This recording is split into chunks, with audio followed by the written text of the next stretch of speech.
물론 여긴 국민 라디오.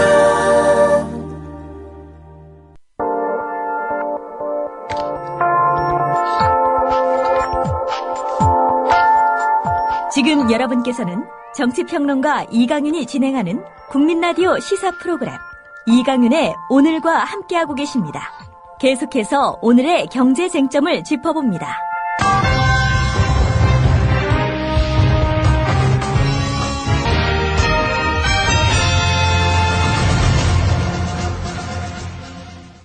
네, 과외 선생님 길경식 기사 안녕하세요.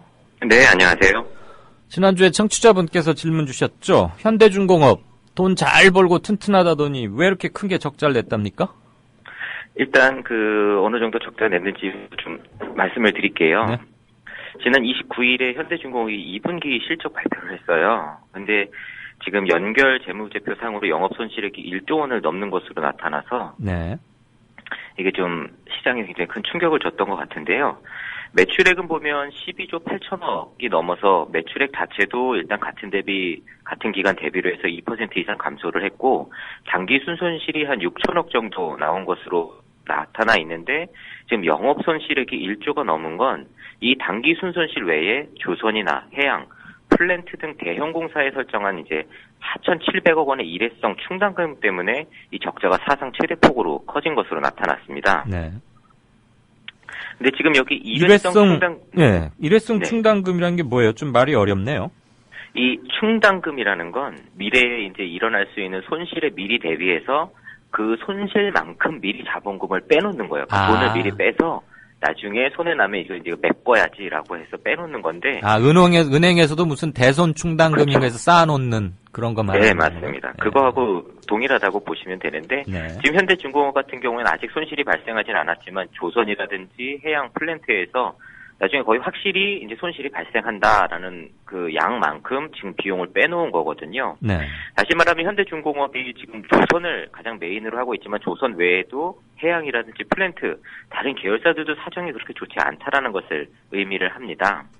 그리고 또 언론에서는 지금 현대중공업이 한동안 노조가 파업을 하지 않기로 이제 굉장히 유명했었는데, 예. 지금 노조하고 이 통상임금 또 임금 인상 관련해서 좀 협의가 잘 안 이루어진 상태에서 지금 여름휴가를 들어가 있어요. 근데 노조 측에서는 이렇게 갑자기 현대중공업이 적자를 크게 일부러 더 부풀려서 한 이유는 지금 통상임금이나 여러 가지 임금 관련해서 투쟁을 하고 있는데 회사 사정이 많이 안 좋다라는 거 이제 어필을 하려고 언론 플레이를 하고 있다라고 주장을 하고 있어요. 네. 근데 어떻게 보면 사측이 그런 의도를 가졌을 수도 있지만 전체적으로 좀 큰 틀에서 봤을 때 현대중공업의 이 경영 악화라는 건 상당히 좀 구조적인 면에 이미 들어와 있다라고 보여집니다. 이 현대중공업의 경영 악화가 구조적이라는 건 무슨 이야기냐면 좀 더 큰 틀에서 이해를 돕기 위해서 좀 더 설명을 드려야 될 것 같은데요.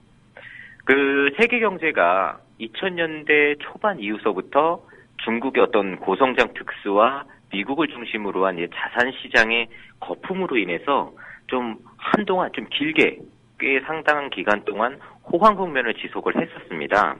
그래서 세계 경제가 연평균 4%대 성장을 보였고 중국 같은 경우에는 거의 12%대 평균 성장을 보였었거든요. 경기가 이렇게 계속 호황을 기록하다 보니까 네. 소비, 투자가 계속 확산이 되고 활성화가 되면서 상품이라든지 원자재를 중심으로 세계 교역이 굉장히 많이 증가를 합니다. 그래서 2004년도서부터 2007년도까지 보면 연평균 거의 10% 가까이씩 교역량이 계속 증가를 해요. 예. 특히 이제 중국이 계속해서 생산량을 늘려가다 보니까 이런 교역량 증가에 기여를 했는데, 이렇게 세계적으로 교역량이 많아지다 보니까 해운업이 당연히 호황을 이루고 또 계속해서 배를 건조를 해야 되다 보니까 예. 조선업도 굉장히 장기간 동안 호황을 맞게 됩니다.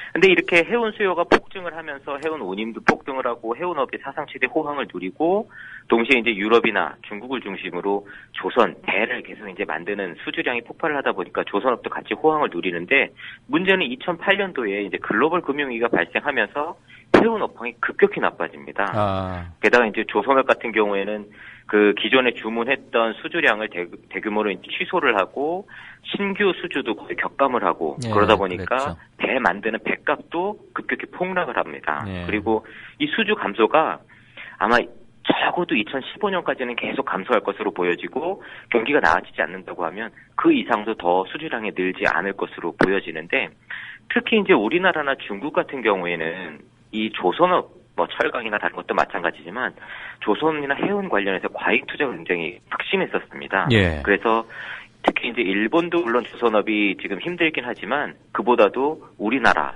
중국이 이 극심한 공급 과잉으로 인해서 불황이 더 좀 길고 극심하지 않을까라고 좀 보여집니다. 그러니까 일본이 한동안 한 10여 년간 세계 조선업계를 주무르다가 네. 우리가 이어받아서 한 10년, 2000년대 초반부터 한 10년 가까이 우리가 1위를 해왔는데 그렇죠. 그 사이에 중국이 저임과 기술의 급속한 발전으로 우리를 맹추격했잖아요.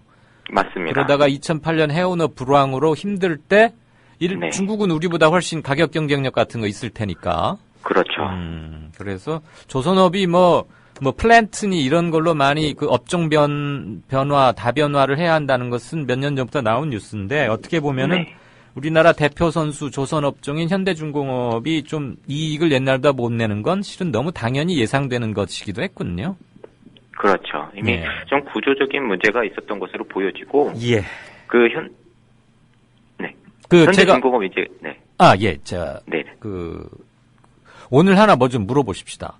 예. 예, 요즘 새누리당이 뭐 오늘만 한 얘기는 아니지만 네. 그래서 꽤 중요한 사람들이 지금 세월호 때문에 대한민국 경제가 엉망이다. 그러니까 이제 네. 진상 뭐 규명 특별법 이런 거 말고 빨리 경제 살리기로 돌아가자. 이렇게 막 여러 사람이 말하는데 네. 우리 경제 전문가인 길 이사께서 보시기에 지금 경기가 안 좋고 막 이러는 게 세월호 참사 때문입니까? 아니면 돈이 큰 기업에만 쌓여 있고 돌지가 않아서 서민들은 힘들게 느끼는 겁니까? 아니면 제가 너무 양단 간의 선택지를 드렸나요? 그렇지는 않고요. 제가 이제 아마 몇 번 말씀드렸던 것 같은데 네네. 세월호와 관련해서 모든 경제 책임을 이제 세월호와 그 이제 아이들 탓으로 돌리는 그 정치인이라든지 관료들은 거의 사람이 아니라고 생각을 합니다. 왜냐하면 예.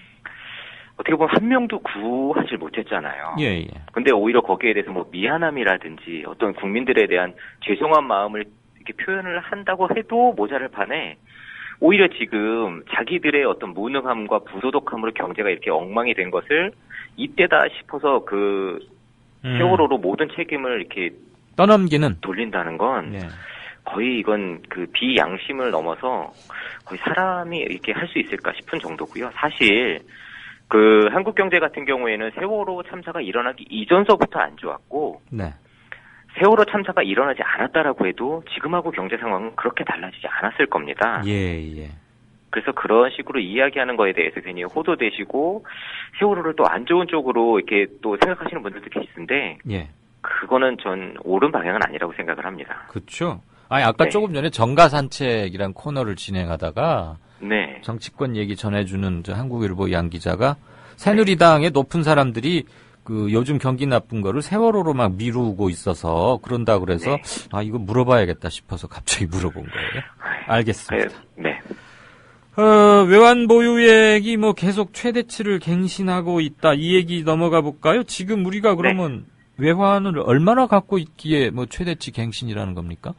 일단 7월 말 현재로 외환 보유액이 3,680억 3천만 달러. 그러니까 우리나라 원화로 환산하게 되면 380조 5천억 원 정도가 되는데요. 예. 올해 들어서만 이제 200억 달러 이상 늘어났고 작년에도 거의 200억 달러 가까이 늘어났습니다. 예. 물론 이제 이번 7월 한 달 동안은 한 15억 달러 정도가 늘어나서 지난달에 56억 달러 이상 늘어난 거에 비해서는 증가세가 조금 둔화된 모습이긴 해요. 네네. 그런데 이제 지금 이렇게 외환 보유고가 계속 늘어나고 있는 이유는 한동안 우리가 이제 경상수지 흑자가 굉장히 큰 폭으로 계속 진행이 되면서 네. 국내로 유입되는 달러 자체가 많아지고 이를 환전하려는 수요가 이제 늘어나다 보니까 예. 자연스럽게 외환 보유고가 어느 정도 늘어나는 측면은 있습니다. 네. 그런데 지금 문제가 되는 건 예. 한국은행의 이 외환 보유고가 좀 인위적인 개입이 의심이 되고 있다라는 겁니다. 그건 뭔 소리입니까? 그러니까 지금 외환보유고가 늘어나는 이 추세를 보게 되면 2013년도 중반서부터 2014년도 이제 말 혹은 2014년도 말 전후, 2014년도 전후로 해서 200억 달러가 급증을 합니다. 그리고 올해에도 5월, 6월 이쯤에서 100억 달러 정도가 급증을 해요. 그러니까 이렇게 갑자기 외환보유고가 급증을 하는 이유는 한국 정부가 외환시장에 개입을 해서 네. 원화 가치를 이제 일부러 떨어뜨렸다라는 겁니다. 예.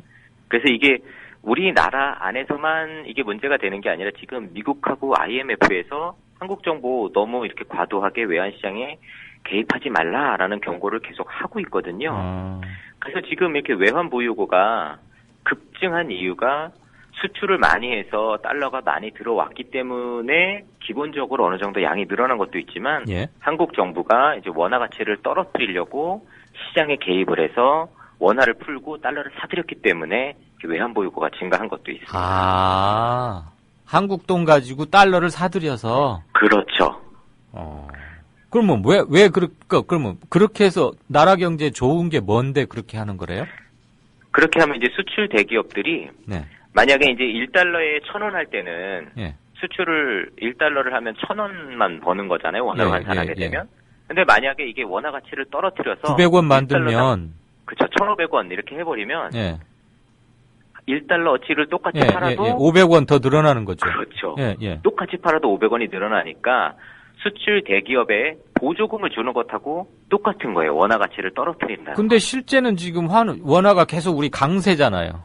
그렇죠. 그러니까 원화가 강세가 되고 있으니까 그걸 막으려고 계속 시장에 개입해서 원화 가치를 떨어뜨리려고 계속 노력을 하고 있는 건데 이게 실제적으로 그렇게 단기적으로는 어느 정도 변동이 있을 수 있지만 네. 시장의 힘에 의해서 이게 다시 돌아갑니다. 글쎄요. 그게 일종의 인위적 조작 또는 개입인데 네. 우리가 그건 막 몇 조 달러를 쌓아두고 거대한 시장하고 맞붙어도 이길까 말까한 게임인데 네. 일개 한국은행이 그거 갖고 있는 금 다 팔아도 그거 되겠어요? 그러니까 이게 문제는 외환 보유고를 유지하고 있는 것 자체에 비용이 들어간다라는 겁니다. 왜요? 중국 같은 경우는 외환 보유고가 세계에서 가장 많기로 유명하거든요. 예. 거의 4조 달러를 넘어가는데 그렇죠. 이에 대한 대가로 이제 연 한 745억 달러 손실을 보고 있어요. 그러니까 한 매년 거의 70조 원 이상 손실을 보고 있다라는 이야기인데 네. 이거는 중국은 워낙 금리가 높잖아요. 예. 근데 그 금리가 높은 돈을 가지고 미국이나 유럽은 거의 뭐 채권 금리가 0%니까 그렇죠. 제로 금리니까 예. 거의 수익이 나지 않아서 그 금리 차로 인해서 손실을 보게 되는 거고 네. 우리나라도 마찬가지입니다. 우리나라도 지난달에 한국은행에서 지난해 한 해 동안 이 외평채 그러니까 외환시장 안정화를 위해서 발행하는 채권으로 인해서 운용 손실이 거의 6조 원 가량 손실이 났어요. 한 해 동안. 그럼 이건 또 결국 국민 세금으로 메꾸는 거거든요. 예. 그 외환 보유액이 많다고 꼭 좋아하는 건 아니군요. 어쨌거나 네. 왜 늘어나는지를 알게 됐습니다. 예. 오늘도 어려운 문제 쉽게 풀어주셨는데 저희들이 공부를 잘 안 하면 네. 쉽게 설명해 주셔도 잘 못 알아들을 때가 있어요. 그러니까 자꾸 반복해서 해드리겠습니다. 항상 그 수업의 눈높이를 중간에다가 조금 더, 맞춰주세요. 네. 네. 잘 들었습니다. 네, 감사합니다. 네, 경제점검 코너 지금까지 김광수 경제연구소의 길경식 이사였습니다. 국민 라디오 지지하는 4가지 방법 아시나요? 다운로드하기, 별점 주기, 댓글 달기, 구독하기. 국민 라디오를 보다 많은 이들에게 전할 수 있는 가장 손쉬운 방법. 다운로드하기, 별점 주기, 댓글 달기, 구독하기. 잊지 마세요. 다운로드하기, 별점 주기, 댓글 달기, 구독하기.